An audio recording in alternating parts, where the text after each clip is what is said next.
And thank you very much, Rahulji, for such a kind introduction. Yes, I remember we have been working since 2016 with some way or the other, and it has always been a pleasure with work with you and your team. The kind of support we got in the conference, that was also great. It is now during this Defeat Diabetes campaign also, I just realized how much supportive you are, because there were so many problems going on, and still in spite of that, your ever charming attitude to carry out the thing enthusiastically was really great, and it was a great support for me over here in Aurangabad. मी मराठीत बोलू ना आता आपण, because you said ki everyone wants in Marathi, so I was just thinking of going back to Marathi. Yes, whichever language you prefer. Please go ahead.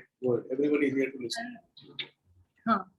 तुमचा खूप मोठा support झाला त्यावेळेला आम्हाला डिफीट डायबिटीसला. म्हणजे आता जसं तुम्ही म्हणाला 1 million 1 day 1 million test 1 nation आपण जे कॅरी आउट केलं, आपण 10 लाख टेस्ट RSSDI रोटरी आणि अजून 1-2 संस्थांनी मिळून त्या दिवशी केल्या, आणि it is a world record. Obviously Rotary was one of the important you can say partners with RSSDI for that project, and as you said, we carried out more than 3,000 tests in Aurangabad. So continuing that you can say campaign, जसं आमचं RSSDI म्हणतो, RSSDI ही एक संस्था आहे मधुमेही तज्ञांची औरंगाबाद म्हणजे all over India, आणि आमचे 7 ते 8 हजारहून जास्त सदस्य आहेत, आणि जे पूर्ण देशभरात काम करतात की डायबिटीज बद्दल रिसर्च, अवेअरनेस आणि या सगळ्या गोष्टी करायच्या. तर आता हे जे डिफीट डायबिटीज कॅम्पेन रोटरीनी आणि RSSDIनी केलं, तर याचाच एक पार्ट आहे की आता आम्ही प्लॅन करतोय की डिफीट डायबिटीस हे कॅम्पेन न राहता ही कंटिन्युअस मुव्हमेंट राहावी, ही सतत एक चळवळ राहावी, असा आमचा प्रयास आहे किंवा आमचा प्लॅन आहे RSSDIचा. आणि त्यातलाच पहिला पार्ट म्हणून जेव्हा राहुलजींनी मला विचारलं की आपण एवढ्या मोठ्या टेस्ट केल्या, तर खऱ्या 3,000 टेस्ट म्हणा वॉटेवर, इतक्या जास्त सगळ्यांनी मिळून, पण याच्यात जे डायबिटीस निघालंय ज्यांना किंवा ज्यांना काय आहे त्यांना काय आपण काय याचं कलेक्टिव्ह गायडन्स देऊ शकू एकत्र. असं individual consultation that is okay, आपण करू ते, पण एकत्ररित्या आपण असं काय संदेश देता येईल सगळ्यांना की जो सगळ्यांनाच युजफुल राहील, उपयोगी राहील. तेव्हा मला असं लक्षात आलं की मी आता सिनियर झाली म्हणता येईल, थोडं बहुत 12 वर्ष झाले माझ्या प्रॅक्टिसला. सुरुवातीच्या काळात जेव्हा मी प्रॅक्टिस सुरुवात केली त्यावेळेला मी नवीन शिकून आलेले, त्यावेळेला असा अप्रोच होता की मला शुगर कंट्रोल पाहिजे कुठल्याही परिस्थितीत. आय नेव्हर केअर्ड, किंवा ऍज अ रेसिडेंट म्हणा आमचं ट्रेनिंग इतकं रिगरस असतं की तुम्हाला ते रिझल्ट दिसले पाहिजे तुमच्या सिनियर टीचर्सना, सगळ्यांना, असं ते नेहमीच असतं. आणि मला वाटतं सगळेच जण जे डॉक्टर्स आहेत ते या सगळ्या याच्यातून गेलेले आहेत त्यावेळेला. आणि इतकी जास्त पेशंट पाहत असतो आपण म्युनिसिपल किंवा गव्हर्नमेंट सेक्टरमध्ये, आम्ही इतके जास्त पेशंट पाहतो की तेव्हा ॲज अ इंडिव्हिज्युअल म्हणून पेशंटचा कधीच विचार केला जात नाही, फक्त तो डिझीज म्हणून विचार केला जातो. पण जसं जसं प्रॅक्टिसमध्ये जसं मोठं म्हणण्यापेक्षा अनुभव येत जातात, तसं तसं आपल्याला लक्षात येतं की आपल्याला ट्रीटमेंट जी आहे ही त्या व्यक्तीच्या आजाराची नाही करायची. आवाज येत नाहीये का? सॉरी, मी अजून आता येतोय का? मी 1 मिनिट जवळ येऊन बोलते.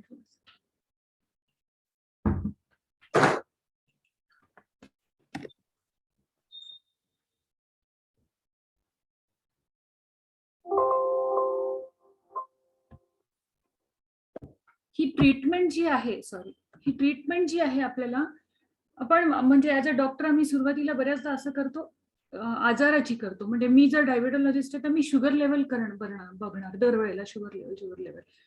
पण मला नंतर 4-5 वर्षानंतर लक्षात यायला लागेल की शुगर लेवल बघणं एकच नाहीये, ओव्हरऑल पेशंटला कसं आहे. रिपोर्ट्स बऱ्याचदा खूप चांगले असतात पण पेशंट चांगले नसतात, रिपोर्ट बऱ्याचदा वाईट असतात, पेशंट चांगले असतात. त्यामुळे ऍज अ होल त्या पर्सनला बघणं आपल्याला गरजेचं असतं असं मला वाटायला लागलं ग्रॅज्युअली. आणि सगळेच जण जे कोणी डॉक्टर आहे, जे कोणी अनुभव आलेला आहे काही वर्षांचा, त्यांच्या हे लक्षात येईल की हे करणं खूप गरजेचं असतं की ऍज अ पेशंट त्याला ऍज अ ह्युमन बिईंग बघून मग ट्रीटमेंट देणं गरजेचं असतं. तर जसं आणि मी जी ट्रीटमेंट द्यायला लागले त्यावेळेला मला हळूहळू वाटायला लागलं की आपण पेशंटला फक्त ट्रीटमेंटपेक्षा वेलनेस ऑफर करणं गरजेचं आहे. म्हणजे ओव्हरऑल पेशंटला बरं वाटणं आणि तो खुश असणं, सुखी राहणं, हे आपलं टार्गेट असलं पाहिजे, रादर दॅन फक्त ब्लड शुगर कंट्रोल.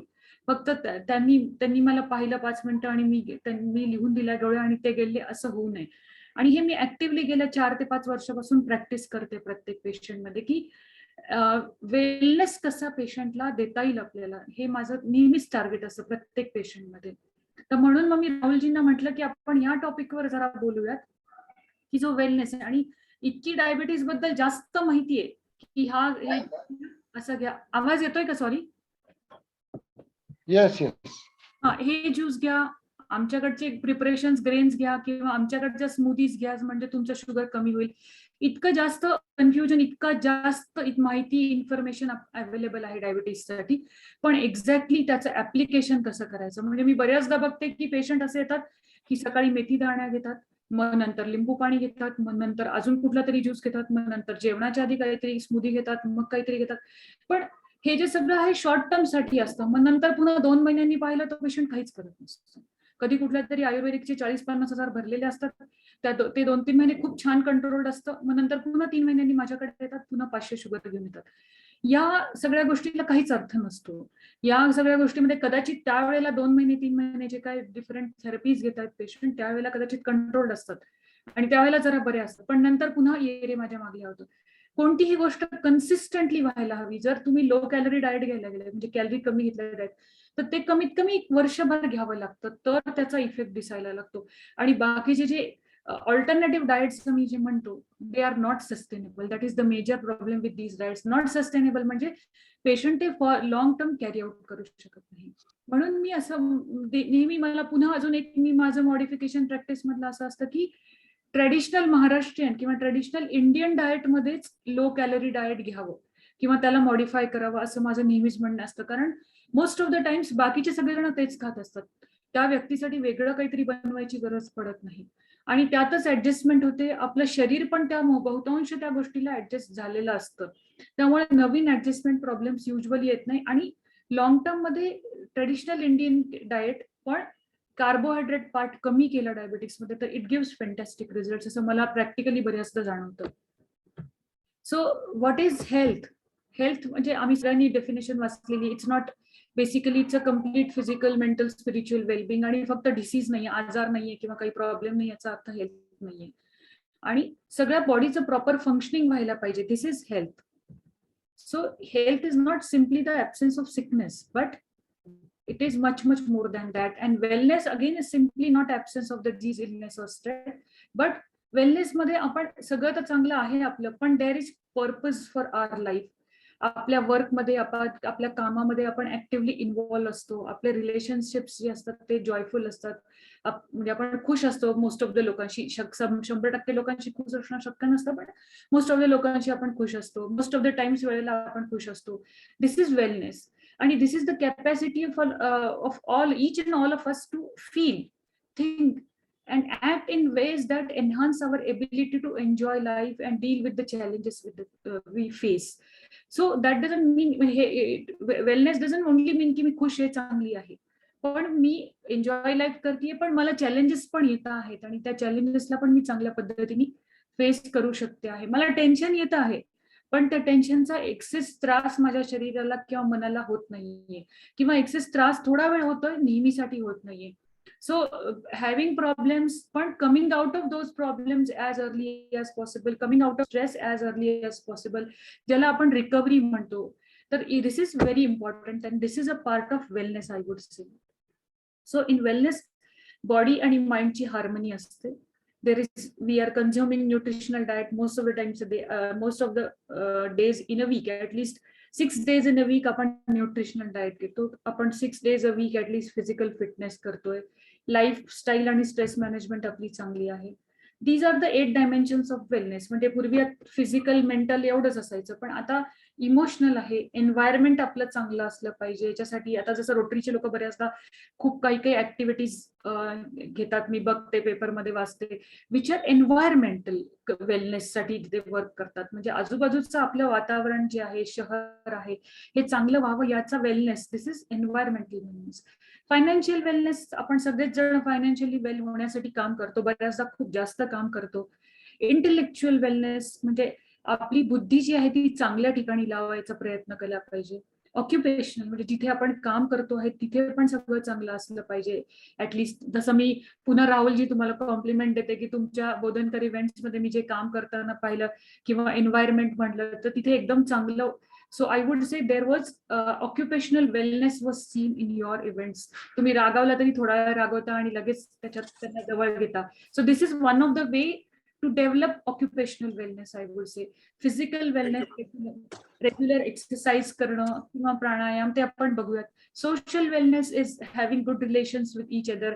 आणि मला वाटतं रोटरीचं this is one of the most important मी म्हणेल ऑब्जेक्टिव्ह असेल ऑब्व्हियसली की social wellness, because you all gather together and carry out different activities ज्या सगळ्या लोकांना युजफुल असतात, आपल्या सोसायटीला पण उपयोगी ठरतात, समाजाला उपयोगी ठरतात, अशा ऍक्टिव्हिटीज तुम्ही कॅरी आउट करता. So again you all are already practicing social wellness, I would say. आणि स्पिरिच्युअल वेलनेस पण हा मला असा खूप इम्पॉर्टंट वेलनेस वाटतो. म्हणजे स्पेशली यंग एज मध्ये स्पिरिच्युअल वेलनेसची गरज म्हणजे वाटत नाही बऱ्याचदा, कारण आपण त्या ह्याच्यात बऱ्याचदा करतो. पण as you age, or age म्हणण्यापेक्षा as you grow older, little bit older, spiritual wellness is very very important, specially to deal with the stress. जेव्हा खूप स्ट्रेस असतो त्यावेळेला spiritual wellness helps us a lot. So what are the key factors? So optimum nutrition, balanced hormonal levels, आपल्या जेवणात vitamin minerals supplement व्यवस्थित असले पाहिजे, adequate intake of water, exercise, meditation, deep relaxation, म्हणजे आपण जेव्हा शक्य डीप रिलॅक्सेशन झाले पाहिजे, adequate sleep, strike for balance, be good to yourself. म्हणजे आपण बऱ्याचदा काय करतो, अरे मी हे करायला हवं होतं, अरे मी ते करायला हवं होतं, हे माझ्या हातून झालं नाही. So we start blaming ourselves. That creates a lot of negative emotions within us. So this has to be stopped. हे थांबवलंच पाहिजे आपण. We have to be good to ourselves. Not excessively good, but at least we should not be really narcissistic. जे आपण म्हणतो की completely मीच पण करायचं नाही, पण completely स्वतःला ब्लेम पण द्यायचं नाही. या दोन्ही मधला बॅलन्स साधणं वेलनेस साठी फार गरजेचं असतं. Enhance detoxification, boost metabolism, calm your mind.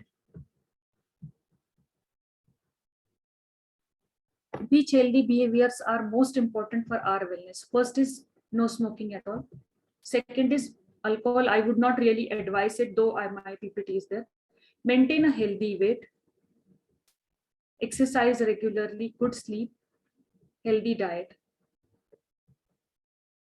What are the problems? जर वजन वाढलं तर काय? Diabetes, BP, heart problem, sleep apnoea म्हणजे झोपेत खूप घोरणं आणि आपलं ऑक्सिजन त्यावेळेला कमी होणं, ते स्लीप एपनिया. कॅन्सर पण होऊ शकतो.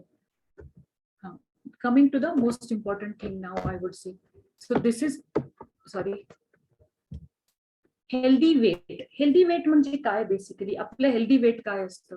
तर आपला BMI आपण कॅल्क्युलेट करतो, बॉडी मास इंडेक्स. आणि एशियन लोकांसाठी किंवा इंडियन लोकांसाठी आयडियल बॉडी मास इंडेक्स हा जो आहे साधारण 23 आहे. बॉडी मास इंडेक्स कसा कॅल्क्युलेट करायचा? आपलं वजन घ्यायचं किलोग्रॅम मध्ये आणि त्याला भागायचं आपल्या उंचीच्या वर्गाने. समजा उंची 170 सेंटीमीटर आहे तर 1.7 मीटर येते, ती साधारण 1.7 मीटर येते, याचा वर्ग करायचा आणि जो येईल त्याने आपल्या वजनाला भागायचं. तर हा किलोग्रॅम पर मीटर स्क्वेअरचा म्हणजे आपला BMI आपल्याला कॅल्क्युलेट करता येतो. जर BMI कॅल्क्युलेट करणं आपल्याला अवघड वाटत असेल तर अजून एक सोपी पद्धत म्हणजे पुरुषांनी आपल्या उंचीच्या मधून 100 मायनस करायचे. म्हणजे 170 जर का तुमची उंची आहे त्यातून 100 मायनस करा तर काय येणार? 70. तर 70 हे तुमचं आयडियल वेट आहे. आणि सेम वे विथ लेडीज, बायकांनी काय करायचं तर 170 मधून 105 उणे करायचं म्हणजे 65 येईल. तर 65 हे आयडियल वेट आहे. तर हे सिम्पल मेथड आहे की तुम्ही आयडियल वेट कॅल्क्युलेट करू शकता.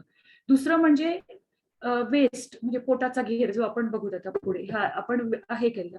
आधी आपण वेट आयडियल कॅल्क्युलेट केलं. दुसरं म्हणजे वेस्ट, पोटाचा घेर हा सर्वात महत्वाचा आहे डायबिटीजसाठी.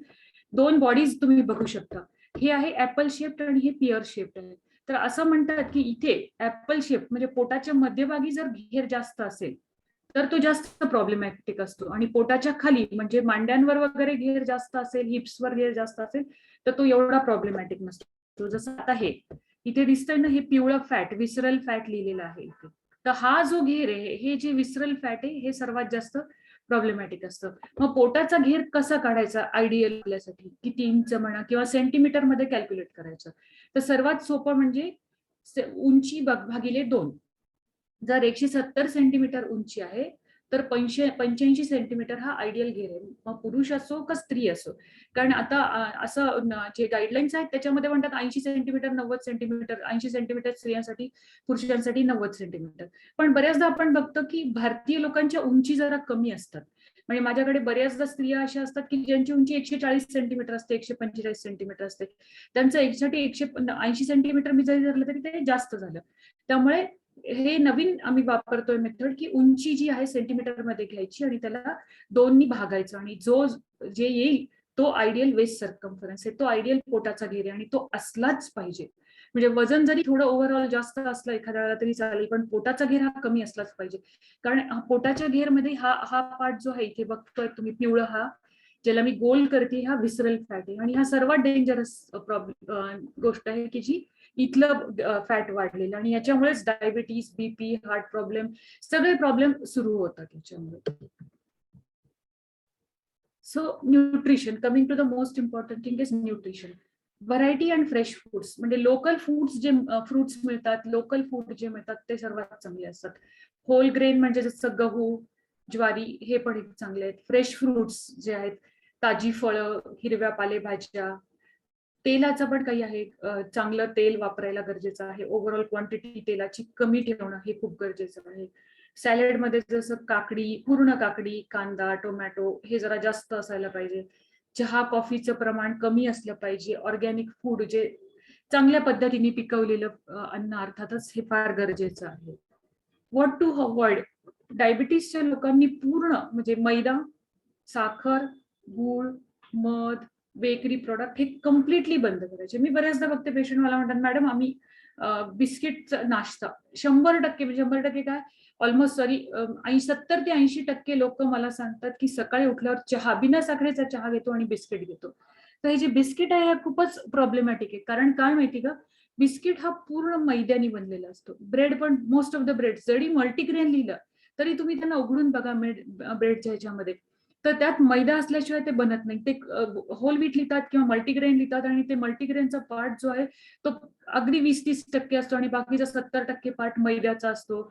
सगळे प्रिझर्वेटिव्ह असतात आणि हे खाण्यात कुठलंही भूषण नाहीये. ब्रेड म्हणा, बिस्किट म्हणा, कुठलंही बेकरी प्रोडक्ट जरी ते तुमचं म्हणजे मला म्हणायचं नाही, कुणाचं नाव नाही घ्यायचं, पण जे म्हणतात की डायबिटीस फ्रेंडली बिस्किट आहेत, कोणी मोठे लोक म्हणत असतात, पण ऍब्सोल्युटली ब्रेड आणि बिस्किट कम्प्लिटली बंद करायला पाहिजे.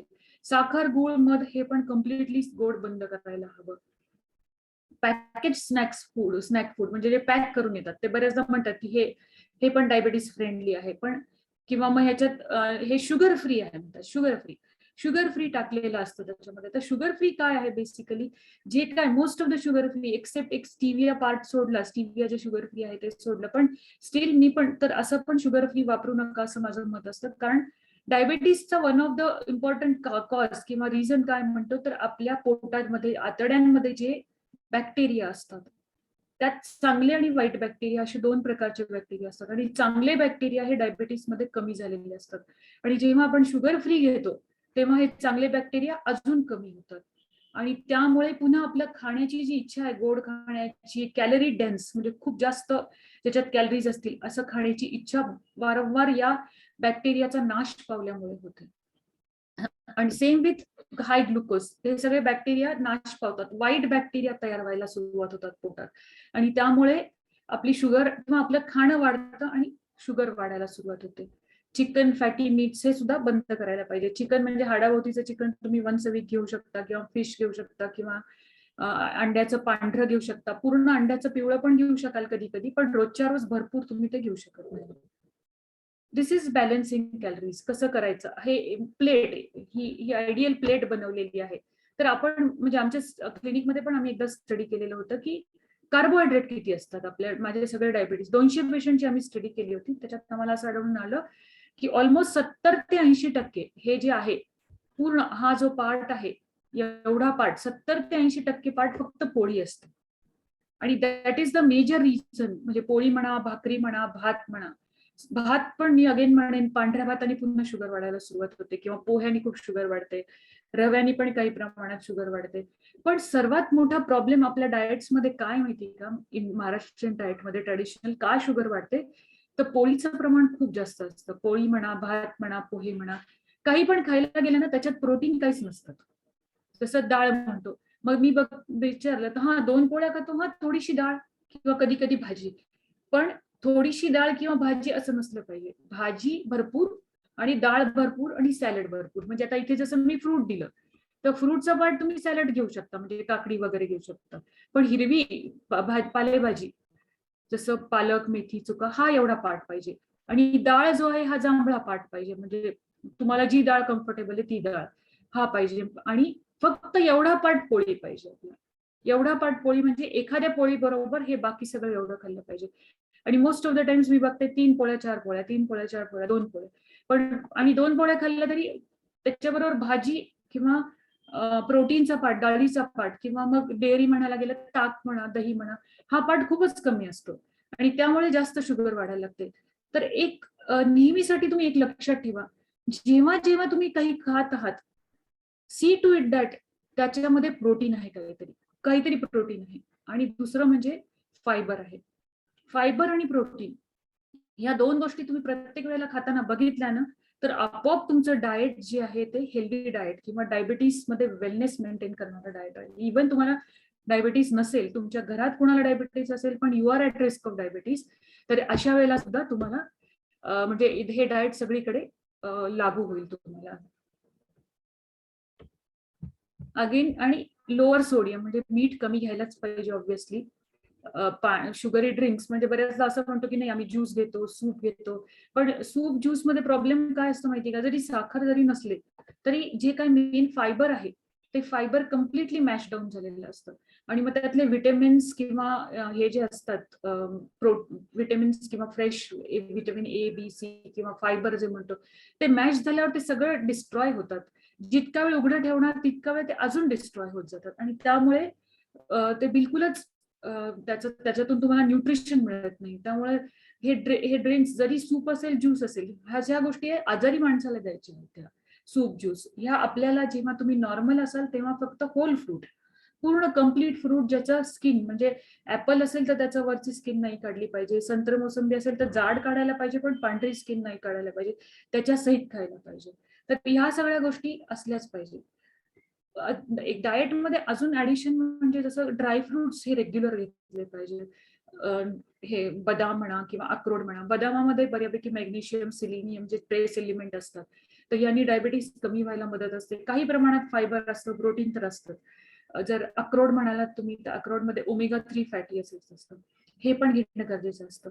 काही सीड्स असतात, जसं सीड्समध्ये पण ओमेगा 3 फॅटी ऍसिड्स असतात, जसं शिया सीड्स आता वाईडली अवेलेबल आहेत औरंगाबादमध्ये, तर तुम्ही शिया सीड्स वापरू शकता. किंवा मग जवस, शिया सीड्स आणि जवस हे ऑलमोस्ट सिमिलर असतं. तर जवसाची चटणी लसूण घालून ही रोज राहू द्यावी जेवणात, जर तुम्ही शिया सीड्स रेग्युलर घेऊ शकत नसाल तर. It's an excellent source of omega 3 fatty acid जवस जो आहे. आणि हार्ट प्रॉब्लेम कमी व्हायला प्लस डायबिटीस मधला स्ट्रेस जो असतो, ऑक्सिडेटिव्ह स्ट्रेस कमी व्हायला त्याची खूप मदत होते.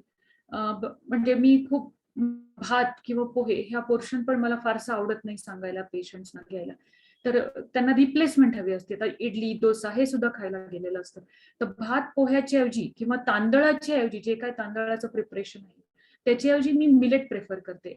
मिलेट हे ग्लुटेन फ्री असतात, पुन्हा इन्सुलिन सेन्सिटिव्हिटी वाढते त्याच्याने. पण मिलेट म्हणजे जसं ज्वारी आणि बाजरी हे एक प्रकारचे मिलेट आहेत, तसंच आता सध्या बाजारात सगळीकडे मिलेट अवेलेबल असतात.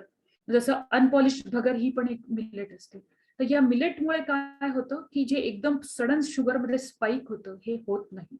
आणि मी आजकाल हेच ऍडवाइस करते पेशंटला की तुम्ही इडली बनवत असाल तरी मिलेट इडली बनवा, म्हणजे डाळ तेवढीच घ्यायची पण भाताची ऐवजी मिलेट घ्यायची. किंवा मग डोस्यामध्ये पण डाळ घेऊ शकता तुम्ही, पण भाताची ऐवजी मिलेट घ्यायचं.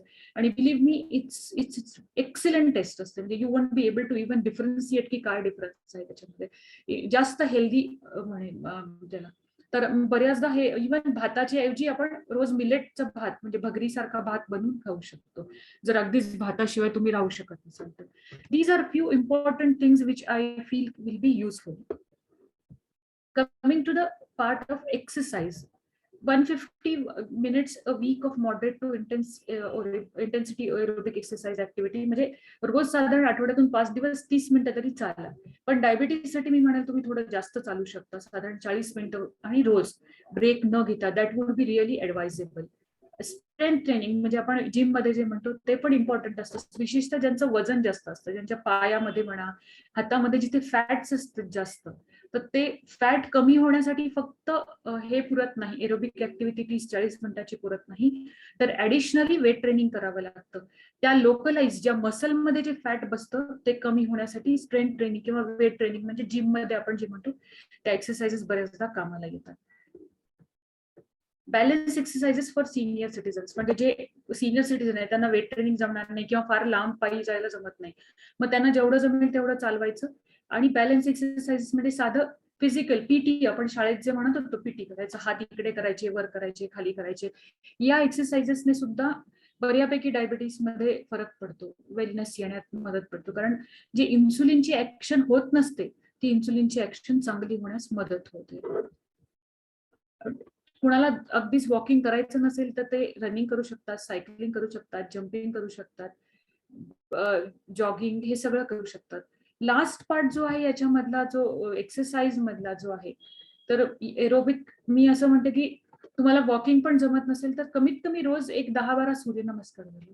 कारण सूर्यनमस्कार मध्ये काही प्रमाणात स्ट्रेचिंग होऊन जातं, एरोबिक एक्सरसाइज पण होते आणि बऱ्यापैकी फ्लेक्झिबिलिटी पण होते. वेट ट्रेनिंग बरोबर योगा पण महत्वाचं आहे असं मला वाटतं. बऱ्याचदा लोकांना जमत नाही, पण मी ज्यांना जमतं त्यांना एरोबिक, वेट ट्रेनिंग, योगा असं तिन्ही गोष्टी करायला सांगते. कारण योगामुळे काय होतं, एक तर शरीराची लवचिकता वाढते, पण सर्वात महत्वाचं म्हणजे माइंडची स्टेबिलिटी होते.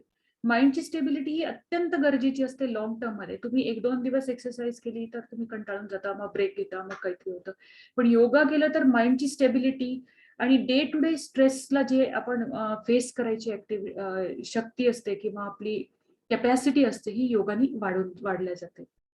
योगा म्हणा आणि इव्हन सेम प्राणायाम, डीप ब्रीदिंग, जर प्राणायाम वेगवेगळ्या प्रकारचे आहे, जसं अनुलोम विलोम, संजीवनी प्राणायाम, भस्त्रिका किंवा सर्वात आवडतं कपालभाती, तर हे प्राणायाम रोजच्या रोज यापैकी 2 प्राणायाम केले तरी हरकत नाही. आणि त्याच्या जर प्राणायाम माहिती नसतील तुम्हाला हे सगळे, तर डीप ब्रीदिंग करू शकता. डीप ब्रीदिंग म्हणजे एक 8 ते 10 सेकंदापर्यंत श्वास आतमध्ये घ्यायचा आणि 8 ते 10 सेकंदापर्यंत सोडायचा. याला आपण सोहम प्राणायाम पण म्हणतो बऱ्याचदा. हा तुम्ही कुठे पण करू शकता आणि कधी पण करू शकता, याला काहीच बंधन नाहीये. स्पेशली स्ट्रेसचं वाटत असेल तर तुम्ही हे डीप ब्रीदिंग करू शकता. पण माझा असा सल्ला राहील की डीप ब्रीदिंग हे तुम्ही रेग्युलरली सकाळी आफ्टर एक्सरसाइज करा. कारण ओव्हरऑल डे मध्ये तुम्ही इतके फ्रेश राहता या डीप ब्रीदिंग, सुरुवातीला जाणवणार नाही हे, पण मे बी काही महिन्यांनी ग्रॅज्युअली तुम्हाला त्याचे फायदे लक्षात येतील. These are the positive effects of exercise. ते आपल्याला सगळ्यांनाच माहिती आहे की पॉझिटिव्ह इफेक्ट आहेत. आणि डिप्रेशन, सर्वात महत्वाचा एक पार्ट म्हणजे कॅन्सर कमी होण्यास मदत होते. आणि त्यानंतरचा महत्वाचा पार्ट म्हणजे डिप्रेशन, जे रेग्युलरली आम्ही खूप पाहतोय की सटल डिप्रेशन, म्हणजे खूप मेजर डिप्रेशन नाहीये मोस्ट ऑफ द लोकांना, पण काही प्रमाणात डिप्रेशन आहे, काही प्रमाणात थोडंसं डिप्रेस्ड वाटतं किंवा दिवसातले काही वेळ डिप्रेस वाटतं. असं काही वाटत असेल तुम्हाला किंवा लगेच लवकर डिप्रेस होता, नॉर्मलला येतात तुम्ही पण डिप्रेस होता, पण त्याची फ्रिक्वेन्सी जास्त व्हायला लागली, तर अशा लोकांनी 100% एक्सरसाइज करून बघावी, योगा प्राणायाम हे करून बघावं. खूप छान फरक पडू शकतो. स्लीप, झोप ही हे पण एक महत्वाचा फॅक्टर आहे असं मी म्हणेल. झोप अगदी इम्युनिटी बिल्डिंगला म्हणा किंवा शुगर कमी करायला म्हणा किंवा ओव्हरऑल वेलनेस मेंटेन करायला शुगरमध्ये झोप ही अतिशय महत्वाची आहे. रोज 7 तास झोप ही खूप खूप उपयुक्त ठरते. 8 तासापर्यंत पण चालते. जास्त झोप व्हायला लागली तर मग वजन वाढणे, आळस येणे, मग स्लीप ऍपनियाचे प्रॉब्लेम्स वाढणे हे होऊ शकतं. कमी झोप झाली तरी पण शुगर वाढणे आणि अशक्तपणा जाणवणे, कॉन्सन्ट्रेशन कमी होणे, हे सगळे पुन्हा प्रॉब्लेम्स दिसू शकतात. तर sleep is also one of the most important thing. Being vigilant and resilient, म्हणजे रेझिलियंट म्हणजे तुम्ही तुमची कॅपॅसिटी ग्रॅज्युअली वाढवणं प्रॉब्लेम्सना किंवा फिजिकल मेंटल हेल्थ, आणि इन्स्पाइट ऑफ दॅट पॉझिटिव्ह राहणं, प्रॉब्लेम्स येत राहणे पण इन्स्पाइट ऑफ दॅट पॉझिटिव्ह राहणं, त्यांना करणं, हे पण डायबिटीस मध्ये गरजेचं असतं. सेल्फ मॉनिटरिंग, सेल्फ मॉनिटरिंग म्हणजे आता जर शुगर डाऊन होतीये समजा, किंवा खूप शुगर हाय झाल्यावर युरिनला जास्त जायला लागतंय, किंवा मार लागलाय, जखम झालीये पायाला, भूक बरोबर लागत नाही, मूड स्विंग्स होत आहेत, हे सगळे काही चेंजेस असतील तर हे मॉनिटरिंग, सेल्फ मॉनिटरिंग करणं पण अतिशय गरजेचं असतं. सो दॅट काही पण प्रॉब्लेम होण्याच्या आधी, कारण डायबिटीसमध्ये छोटासा जरी प्रॉब्लेम असेल तर तो वाढत जातो, खूप फास्ट वाढतो. जसं पायाच्या जखमेचं आम्ही बऱ्याचदा बघतो की इतक्या फास्ट वाढतात जखमा की कळत पण नाही की पाय कापायची वेळ येते बऱ्याचदा डायबिटीसमध्ये. तर हे सेल्फ मॉनिटरिंग म्हणजे जर ते छोटं असतानाच आपण केलं तर त्याचं खूपच कमी पैशात होतं, प्लस तो अवयव पाय उदाहरणार्थ तो वाचतो. तर ह्या सगळ्या गोष्टी सेल्फ मॉनिटरिंग सुद्धा डायबिटीसमध्ये इम्पॉर्टंट आहे. ओव्हरकमिंग सोशल स्टिग्मा, आता तर बऱ्यापैकी सोशल स्टिग्मा डायबिटीसचं कमी झालेलं आहे, पूर्वी जरा जास्त होतं. पण बऱ्या लोकांना इन्सुलिन घ्यायचं म्हणजे स्टिग्मा वाटतो, हे करायचं किंवा गोळ्या कुणासमोर घ्यायचं म्हणजे नको वाटतं. मी बऱ्याचदा पेशंट बघते की मी माझं ट्रॅव्हलिंग असतं नेहमी, मग मला सगळ्यांसमोर गोळ्या किंवा इंजेक्शन घ्यायला आवडत नाही. तर हे ओव्हरकमिंग सोशल स्टिग्मा, इनफॅक्ट तुम्ही त्यांना सांगून द्यायला पाहिजे किंवा मला आहे डायबिटीस, काही त्रास झाला तर ते लोक लक्ष ठेवतात, plus they will accept you आणि let please make them accept what the way you are, whatever way you are, तुम्ही जसे आहात. That is very important. तुम्हाला स्वतःबद्दल प्रॉब्लेम असेल तर मला असं वाटतं की आपण त्याच्यात लाजू नये काही, की whatever you are be that. That is very very important. आपण जे आहोत ते आहोत. बाकी मग म्हणजे शो ऑफ करायची गरज नाही, किंवा काही वेगळं की जास्त एक्सेस सिम्पथी, मला डायबिटीस आहे म्हणून मला एक्सेस सिम्पथी पाहिजे असं पण करायची गरज नाही. Try to be as normal as possible. That is very important. Developing the support system. Already आपण सगळे रोटरीमध्ये आहात तर तुम्ही एकमेकांना, ऑब्व्हियसली ही Rotary itself is a very good support system, I would say. Social support हा खूपच चांगला आहे. Plus in your family you can develop a social support system. Enriching work म्हणजे तुम्ही जिथे जिथे काम करतात तिथे तिथे पॉझिटिव्हली कॉन्ट्रीब्युट करायचा प्रयत्न करायला पाहिजे. म्हणजे डायबिटीस आहे मला म्हणून मला काय होईल, मला जमेल की नाही, ह्या सगळ्या विचार करायची गरज नाही. आपण तिथे किती चांगलं कॉन्ट्रीब्युट करता येईल हे नेहमीच बघायची गरज आहे. घरात फॅमिली वर्क सगळं करत बसायची गरज नाही, बऱ्याचदा खूप काम पडतं, पण सगळ्यांना डेलिगेट करणं गरजेचं आहे. Accept, this is very important. I always feel, even I tell myself also many a times, sorry, accepting imperfections as a part of life. हे सर्वात स्ट्रेसफुल असतं की मला हे येत नाही, माझी शुगर अशीच राहते, माझ्याच्याने कंट्रोलच होत नाही, माझ्याच्याने होत नाही, हे मी बऱ्याचदा निगेटिव्ह ऍटिट्यूड घेऊन लोक येतात, मी बघते.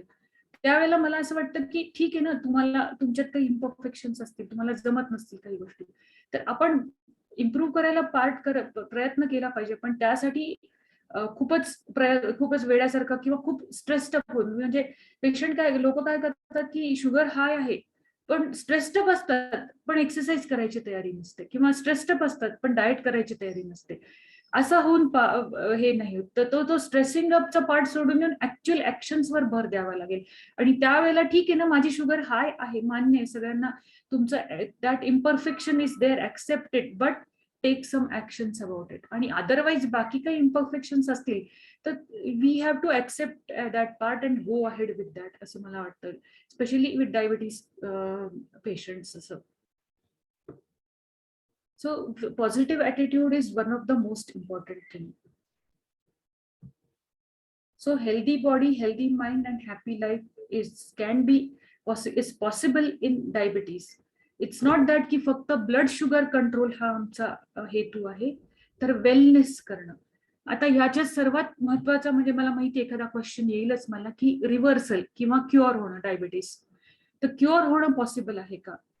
क्युअर होणं पॉसिबल आहे की नाही कोणाला माहिती नाही, प्रत्येक पेशंटमध्ये आहे, पण सर्टनली आपण क्युअर करायचा प्रयत्न करू शकतो. आम्ही क्युअर हा शब्द वापरत नाही, कारण क्रोनिक डिझिसेस, सॉरी, जे लॉंग टर्म डिझीज असतात त्याला आम्ही, लाईफस्टाईल डिझीज, त्याला क्युअर म्हणत नाही, पण त्याला आम्ही रेमिशन म्हणतो. आम्ही त्याला रेमिशन म्हणतो. रेमिशन इन द सेन्स काय की हे पुन्हा येऊ शकतं, तर तुम्ही व्हिजिलंट राहिलं पाहिजे, लक्ष देऊन राहिलं पाहिजे. बरेचदा असं बघतो आपण की आम्ही हे घेतलं, आम्ही स्मूदीज घेतल्या किंवा काही घेतलं आणि मी डायबिटीस पूर्ण बरा झाला, असं होत नाही. डायबिटीस पूर्ण बरा केव्हा म्हणायचं आपण त्याला, तर जेव्हा कमीत कमी तो 1 वर्ष तुम्ही विदाऊट मेडिसिन राहिला आहात, तर त्याला आपण बरं म्हणू शकतो. पण स्टील 1 वर्षाच्या नंतर सुद्धा हा डायबिटीस पुन्हा व्हायचे चान्सेस असतात. जर तुम्ही सगळं डाएट, एक्सरसाइज वगैरे सगळं सोडून दिलं तर पुन्हा शुगर वाढू शकते तुमची. त्यामुळे हा पॉझिटिव्ह ऍटिट्यूड म्हणा किंवा हा जे wellness, dietary wellness, exercise part, sleep part हा मेंटेन करणं अतिशय गरजेचं असतं. रेग्युलरली मेंटेन करणं गरजेचं असतं. एक्सेप्ट बेरियाट्रिक सर्जरी, म्हणजे जेव्हा बेरियाट्रिक सर्जरी म्हणजे वेट लॉसच्या सर्जरी जे असतात त्याच्यामध्ये बरेचदा तुमचं स्टमकची कॅपॅसिटी कमी करतात, पण त्यामध्ये सुद्धा डाएट फॉलोच करावंच लागतं. इनफॅक्ट डाएट नाही फॉलो केलं तर बेरियाट्रिक सर्जरी सुद्धा फेल जातात. म्हणजे स्टमकचा पार्ट लहान केलेला असतो, तो हळूहळू मोठा व्हायला लागतो आणि पुन्हा वजन वाढायला लागतं आणि पुन्हा शुगर होऊ शकते अशा पेशंटमध्ये. पण बेरियाट्रिक सर्जरी झाल्यावर इमिजिएटली शुगर कमी होते हे खरं आहे. पण त्याला बेरियाट्रिक सर्जरी करायची का, त्याचे धोके घ्यायचे का, कितपत युजफुल राहील, पुन्हा किती होईल, हे प्रश्न नेहमीच राहणार. तर माझं असं म्हणणं राहील की रेग्युलरली तुम्ही जर प्रॉपर डाएट, एक्सरसाइज हे जे अगदी सिम्पल टिप्स जरी वापरल्या तरी पण खूप लॉंग टर्म बेनिफिट याच्यातून मिळतात. फक्त हे जे आहे कन्सिस्टंटली करावं लागेल तुम्हाला. महिन्यातल्या 30 दिवसापैकी 28 दिवस तरी करावं लागेल, तर मग ह्याचे रिझल्ट चांगले मिळू शकतील. So at the end, my conclusion, as I said, healthy body plus healthy mind will always give us healthy life. Thank you very much. Thank you for the opportunity.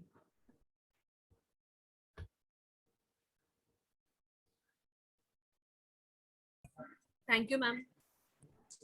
Thank you very much. If anybody would like to ask any question, तो unmute करून एक जणच काही प्रश्न विचारा आणि मग after that we will conclude this. Is that okay, Kale madam? Can they ask question? Yes, sure. In fact, we'll explore more probably. Sure. Thank you very much. So please go ahead. If anybody wants to ask any kind of question. Especially those who are already being diagnosed as diabetes, if they are having any queries, can you hear me? Oh, Can you hear me? yes. Especially anybody who is already having diabetes, their queries are also welcome, so that they can ask what is of importance for them to the madam. Okay? Okay, madam, ask. Okay.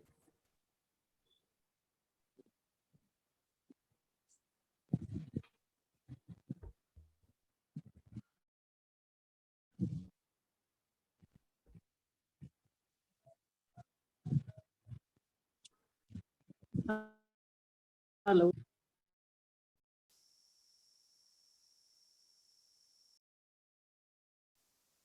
Hello. नमस्कार madam. हा, बोला ना, बोला. मला काही प्रश्न विचारायचे आहेत. एकच नाही तर बरेच काही मला प्रश्न विचारायचे आहेत. माझ्या घरामध्ये बरेचसे आहेत. माझा नवरा आहे, माझी सासू सासरे आहेत, माझे आई वडील होते.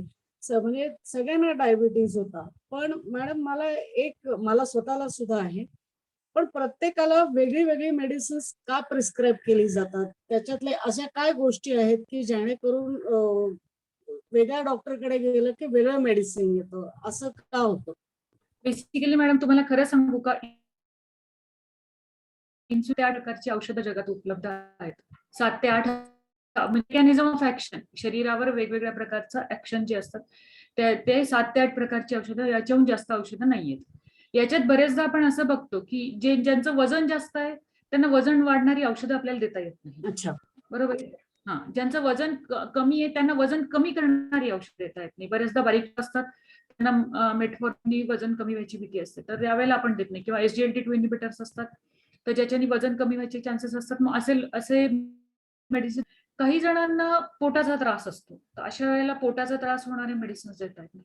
काही जणांना डाऊन व्हायची भीती असते, जसं ओल्ड एज मध्ये शुगर जास्त डाऊन होणार असेल तर असे मेडिसिन्स ज्यांनी डाऊन होणार नाहीत, पेशंटला बेनिफिशियल राहतील असे मेडिसिन्स द्यावे लागतात. पण ओव्हरऑल ट्रुली स्पीकिंग 7 ते 8 प्रकारचे मेडिसिन्स आहेत, याच्याहून वेगळे प्रकारचे जगात कुठेही अवेलेबल नाही. जरी तुम्ही ऑल्टरनेटिव्ह थेरपीला गेलात, कशालाही गेलात, तरी पण म्हणजे जर का माझं असं म्हणणं की आयुर्वेदिक घेतलं किंवा कुठलंही घेतलं तरी पण त्या म्हणजे डायबिटीस कशामुळे होतो, त्या 8 ओमिनस ऑक्टेट आम्ही असं म्हणतो त्याला, तर त्या 8 प्रक्रिया असतात साधारण. तर कुठलंही जे आहे मेडिसिन त्या 8 प्रक्रियांवर कुठे ना कुठे एका ठिकाणी काम करत असतं 100%. त्यामुळे हे वेगळे मेडिसिन इंडिव्हिज्युअलाइज करायला लागतात.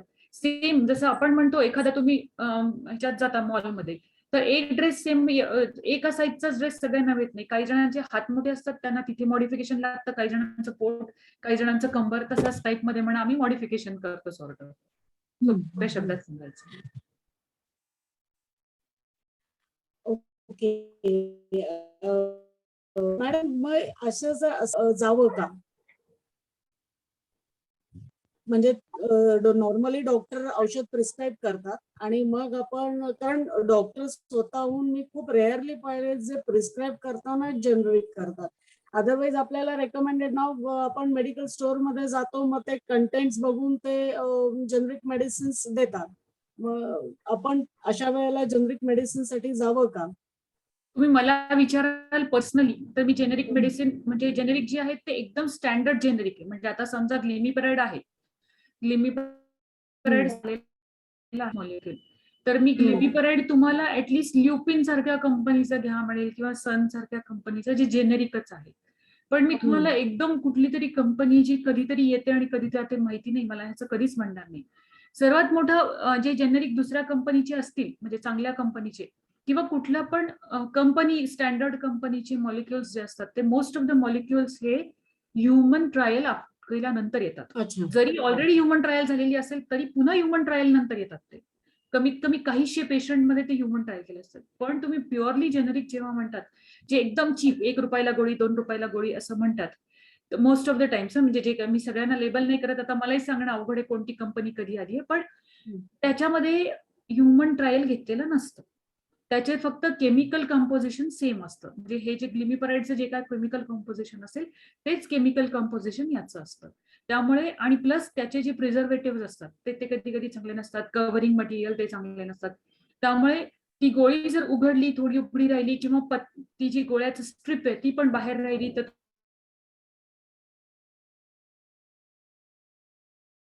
थोडंसं आणि किती फरक पडेल मला माहित नाही. किंवा कधी कधी आपण आता पाहिलेलं की त्याच्याबरोबर दुसरं काही बनवत असलं तर कंटॅमिनेशन असतं बऱ्याचदा त्याच्यामध्ये. ते म्हणजे आम्ही हे नाही करत, पण जेव्हा म्हणजे आम्ही सांगूच शकत नाही कोण काय बनवतं ते. तर it is up to you to decide. पण जर मला असं माझं असं स्पष्ट मत आहे, म्हणजे मी सगळ्या नातेवाईकांना, माझ्या नातेवाईकांना पण सांगते, जर तुम्ही लक्झरीसाठी पैसे खर्च करतात तर तुम्ही चांगल्या मेडिसिनसाठी पैसे खर्च केलेच पाहिजे. त्याच्यात दुसरा थॉट आलाच नाही पाहिजे, कारण ते आपल्यासाठी. हा, बाकी मेडिसिन किती घ्यायचं, कमी होण्यासाठी प्रयत्न केले पाहिजे 100%. म्हणजे मी माझ्या प्रत्येक डायबिटीसच्या पेशंटला माझं टार्गेट असतं की तुम्हाला हे एकतर म्हणजे कसं आहे, भारतातल्या डायबिटीसचे 4-5 क्लस्टर्स आहेत आपण म्हणतो, तर त्या काही जणांना गोळ्या कमी होऊ शकतात. म्हणजे जवळ 40-50% लोकांच्या गोळ्या कमी होऊ शकतात. पण आपल्याकडच्या लोकांचा प्रॉब्लेम असा आहे की ते पूर्ण सगळं डॉक्टरांवर आणि गोळ्यांवर ढकलून देऊ इच्छितात. स्वतः प्रयत्न करायची तयारी नसते.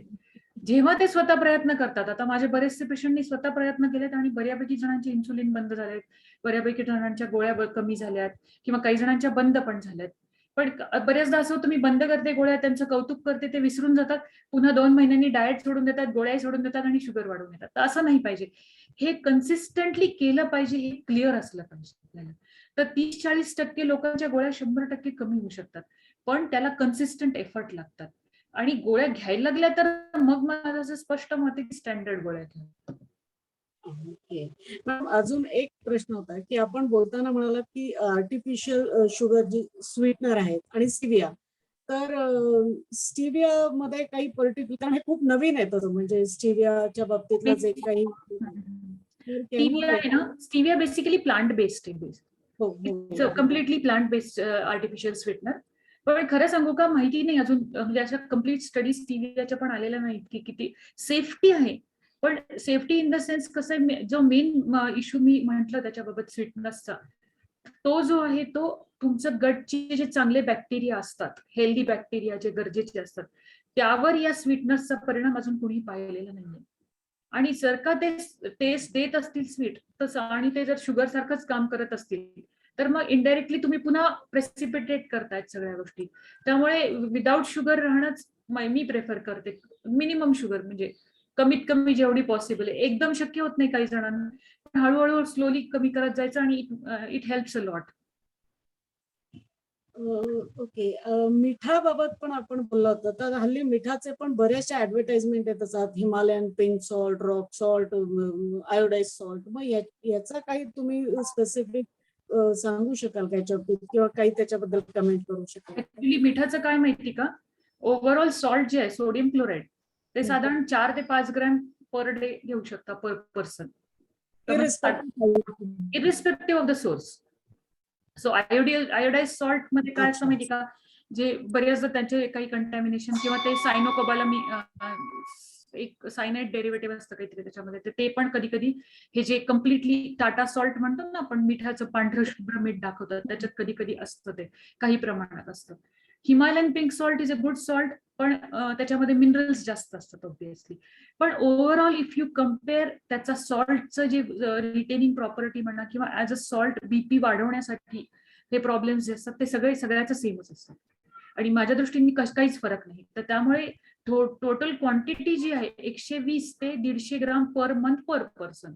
तर समजा तुम्ही 2 जण असाल तर 300 ग्राम मीठ महिन्याला याच्यावर लागलं नाही पाहिजे. हे कॅल्क्युलेशन बेस्ट राहतं असं मला वाटतं.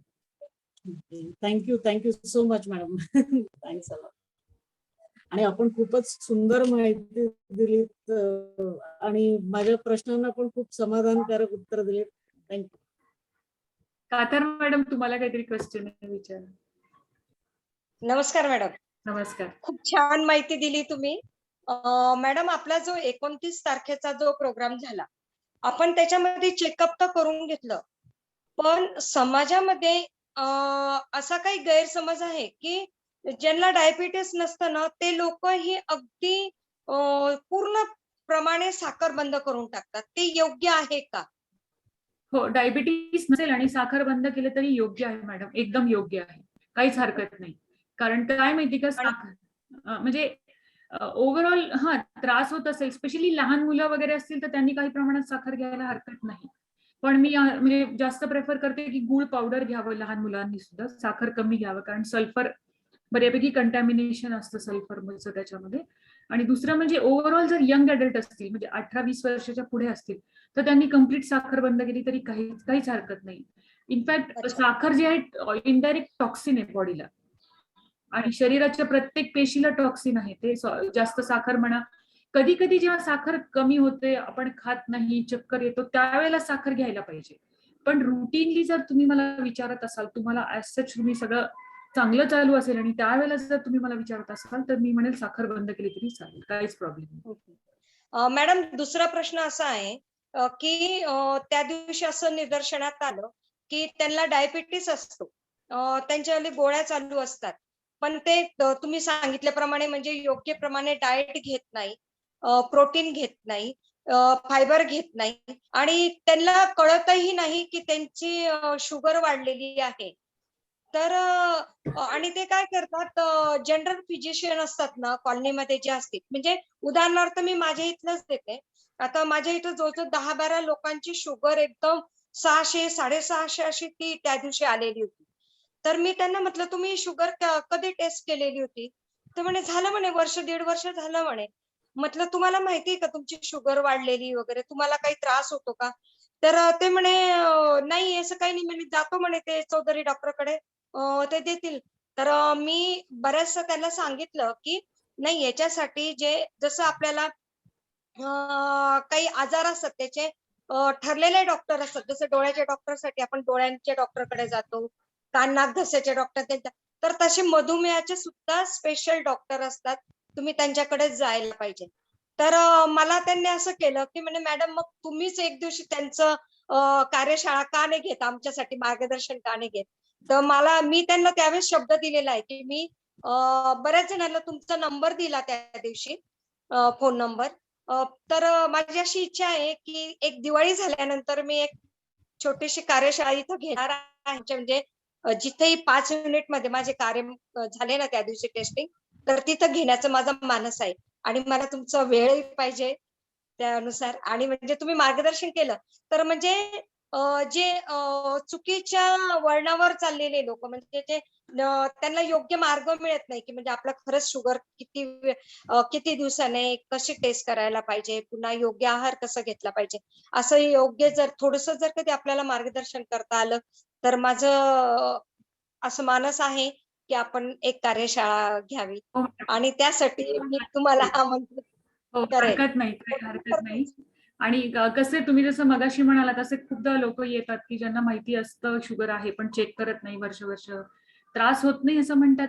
पण जेव्हा 506 शुगर कंटिन्युअस असते तर शरीराच्या किडनीवर, डोळ्यांवर, डोळ्याच्या पडद्यावर सगळ्यावर परिणाम होत असतात इनडायरेक्टली. पण आता या बाबतीत असं असतं ना की आपण आपल्या हातात जे आहे ते आपण करतोय आणि आपण ते करत राहणं तेवढं एकच आपल्या हातात आहे. तर आपण अवेअरनेस करत राहणं हे आपल्या हातात आहे. लोकांना गाईड जेवढं शक्य आहे तेवढं करत राहणं हेच आपण करू शकतो. मॅडम मला तुम्ही काही तुमचे असेल ना पॅम्पलेट टाईप आपण त्यांच्यावाली त्याची माहिती वगैरे, तर मी रोटरी तर्फे मी ते पण कार्य मला करायचं आहे. तर त्याच्यासाठी पण मी राहुल सरांशी बोलणारच होती, की आपण असं काहीतरी म्हणजे 8 क्लब आहे तर आपण त्या क्लबनुसार प्रचार आणि प्रसार मधुमेहाविषयी समज आणि गैरसमज असं जर कधी आपण काही करता आलं तर त्यावरती करावं असं माझी इच्छा आहे. हो चालेल ना मॅडम, नक्कीच करू. छान मार्गदर्शन केलं आणि म्हणजे इव्हन म्हणजे त्यावेळेस सुद्धा आम्हाला खूप छान आमच्या क्लबमध्ये येऊन आपण मार्गदर्शन केलं. त्यामुळे खूप छान वाटलं सर्वांना थँक्यू. आणि असंच तुमचं मार्गदर्शन आम्हाला नेहमी लाभत राहो हीच इच्छा. Yes sure. धन्यवाद. माझं पण भाग्य तुम्ही सगळेजण, मी तुमच्याशी ओळख झाली आणि मला तुमच्याबरोबर काम करायला मिळालं. थँक्यू. थँक्यू. धन्यवाद मॅडम. आय होप सगळ्यांचे आता प्रश्न संपले असतील. आपण मॅडमचा अजून काही वेळ न घेता I would like to request Rotary Sharvari Bodhankar to express vote of thanks.